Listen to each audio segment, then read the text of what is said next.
also known as EIA, is a process of evaluating the fundamental environmental impacts of a proposed project or development, taking into account the interrelated socio-economic, cultural, and human health impacts, both beneficial and adverse. The EIA process ensures sustainable socio-economic development to both human and environmental well-being. It focuses on the likelihood that effects of proposed socio-economic development have on both the environment and people, then design measures that can be taken to reduce or avoid those effects. Sadly, this well-meaning process is often misunderstood and criticized as a delaying factor or a prevention of socio-economic development. Loyiso Mkwana, the Gauteng Department of Agriculture and Rural Development, GDOD, Chief Director, Sustainable Use of the Environment, explains from where and how GDOD derives its mandate to manage the EIA process in Gauteng Province. The mandate of the department is derived from the Constitution, the highest law in the Republic. Indeed, the Constitution is quite clear. It grants an environmental right to each and every citizen of the country, in that everyone has a right to environment that is not harmful to their health or well-being. The Constitution then further narrates that the state must take measures to prevent degradation, to promote sustainable development, and it is from this broad mandate that the department achieves or derives its mandate. The NEMA Act does then clarify the roles and responsibilities and the framework that the minister, as a Minister of Environment, has got the overall role. However, the Constitution in terms of Section 156 is quite clear that environment is a concurrent responsibility. Therefore, the MEC, it becomes then also a competent authority in terms of environmental management. When we look at a development application, we will look into the social aspects in terms of what does this project seek to do in terms of the human and social needs of the province. For example, if it's a hospital, we know it's a social infrastructure. If it's a housing settlement, again, it's a social infrastructure. If it's a road or, for example, airport, we know it's an economic infrastructure. So we then locate the decision-making within those strategic plans and priorities of the province. The department has the following policies and guidelines: the Gauteng Open Space Policy, your buffer zones guidelines, RAID data policy, Regis policy, your conservation plan version 3, filling stations guidelines, your GDOD requirements for biodiversity assessments, Gauteng Agricultural Potential Atlas version 4, sustainability guidelines. These are guidelines that inform the decision-making process and needs to be considered during an EIA, an environmental impact assessment application process. The GDOD EIA Administration Office is open from 7:30 a.m. to 4 p.m. during the week. This ensures the EIA process is impartial and transparent. Every developer is required to appoint an environmental consultant to represent them during the EIA application process. There's always somebody manning the front desk. When such an application is received, they give to us the application form together with the supporting documents, and we also, on the other hand, provide whoever is submitting an application with an acknowledgement, but that acknowledgement is in the form of a date stamp to confirm that the matter was received by the department. We check the information about the environmental assessment practitioner, the information about the applicant, the information about the landowner. If all the information is correct, then we move on checking if the number of applications have been provided. Then at last we check if the correct signatures are attached on the application. If the application does not meet the requirements, we refer the application back to the environmental assessment practitioner for amendments. If the application meets all the requirements, then the application will be accepted and acknowledged. then afterwards referred to the environmental components who will conduct the EIA review process. Once the file is stamped, it then goes through a review process. The file is handed over from one officer to the next, up to the head of department. When I receive the projects, I first look at the application form and check if they've correctly applied for the activities according to the Environmental Impact Assessment Regulations 2014.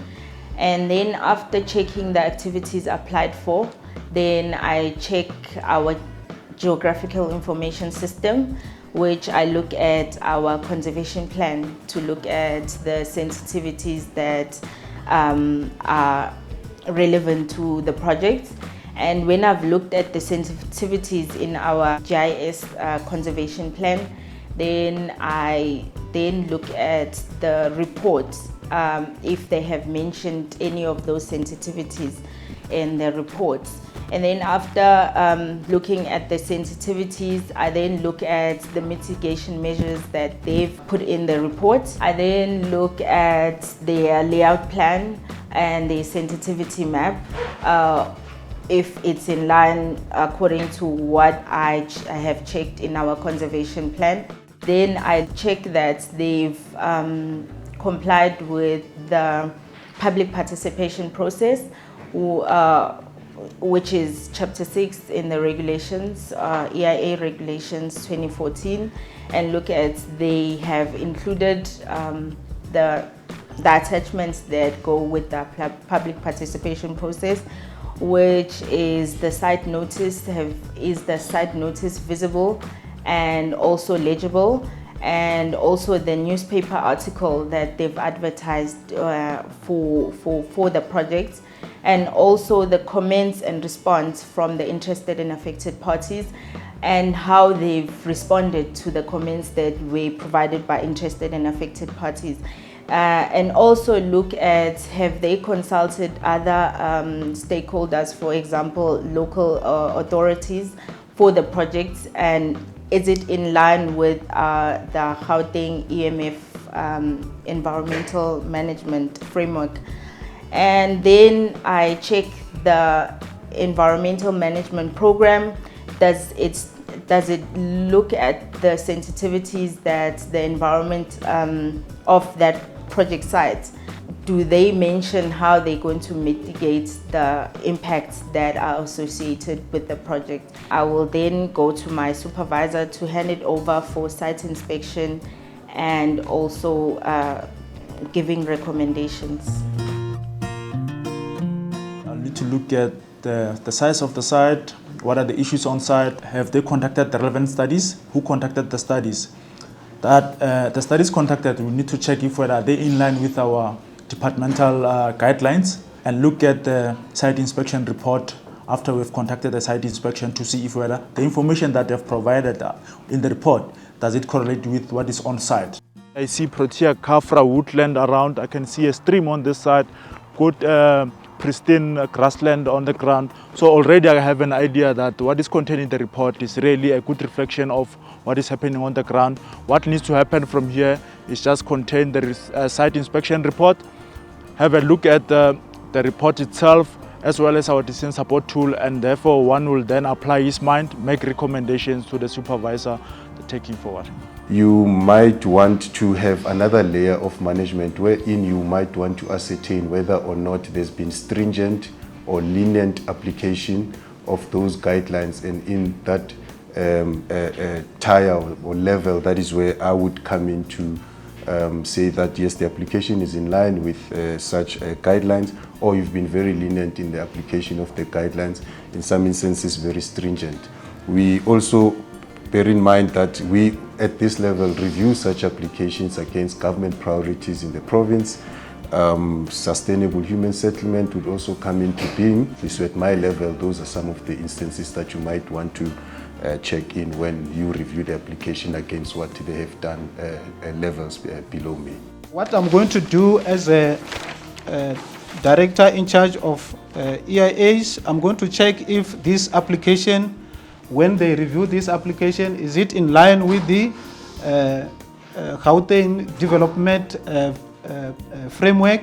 Is it in line with the Gauteng environmental management framework? The policies that they've included in the recommendations, are they in line with all these policies? In terms of the EIA regulation, I need also to check whether this application, does it meet the minimum requirements of public participation process? Because if indeed we don't check all those things, it can lead to the issue of appeals. That's why I need to check holistically in terms of the EIA process, whether all policies are included in this application. I've satisfied myself, most of the policies are adhered to. Now I'm going to road this file to the Chief Director for further quality control. Our approach to these matters is sustainable development. So we look into, is this development helping us to address social challenges within the province? Is it in line with the economic plan of the province? But importantly, is it also addressing environmental protection? At that level, then the application will then go to the Deputy Director General Natural Resources Management, Advocate Nesidoni, and then if he's happy with the recommendation, then it will go to the HOD, who herself applies her mind, and then if she supports and she's okay, then she will then sign and grant or refuse the decision. In the 2015 State of Address, the Premier of the province directed the MEC and the department to streamline the administrative process involved in granting the development rights. In this regard, the Premier indicated that we need to reduce the regulated time frame. In fact, we must issue decisions within 90 days. I must clarify that indeed what that means is that instead of issuing decisions within the regulated framework of 107 days in terms of the 2014 Environmental Impact Assessment Regulations, we will now issue the environmental authorizations within 90 days. In fact, by the end of March 2016, which is the end of the financial year from that State of Province address, we've issued about 96% of all EIA applications within 90 days, and we've issued around about 98.2% of all EIA applications within the regulated time frame of 107 days. Further, the Premier, encouraged by the realization of this objective, has now set us even a more challenge in terms of a stretch goal that says, can we in fact work towards a plan to reduce that processing time from the 90 days to the 30 days. And we are indeed working over a 2-year program to achieve the premier objective, to indeed reduce regulatory framework, cut red tape, and make Gauteng a destination, investment destination of choice. Large-scale local and foreign business people undertaking investment projects valued at 5 million rand upwards can submit their EIA application at the Stanton-based Gauteng Investment Centre, a one-stop processing centre where the process is much faster. The investors are both domestic and foreign, and the minimum requirement is that an investor invests 5 million in the province. The differences are that in this office, the time frames for responding to EIA applications is reduced.